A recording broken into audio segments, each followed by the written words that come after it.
Okay, we're here today with Roy Oppenheim with Oppenheim Law. Hi, Lisa, once again. How are you? Good. So tell us, why are banks not embracing loan modifications like the government thought they would? Well, it's very interesting. The Federal Reserve just came out with a study that shows that the banks really have not been very interested in doing loan modifications at the level that they've been hyped in the press and the media and with the government. And there are really two reasons why they haven't really done it. One reason is if they're concerned that the value of real estate is going to continue to decline, and certainly that was the case this past year. They would know that because a lot of the modifications would fail, that those properties would end up in foreclosure anyhow. So if they delay the foreclosure, they will end up with less money in the foreclosure at the end of the process, as opposed to trying to get through the foreclosure as quickly as possible and then sell off the property.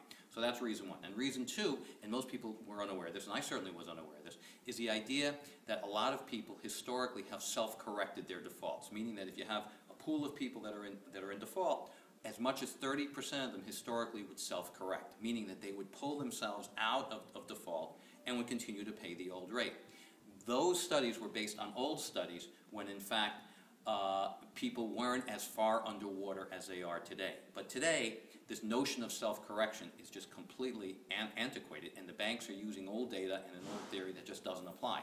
But that's the reason why they really didn't want to do modifications, is because they didn't want to lose the possibility that some people would self-correct, as opposed to basically modifying people that they didn't really have to modify.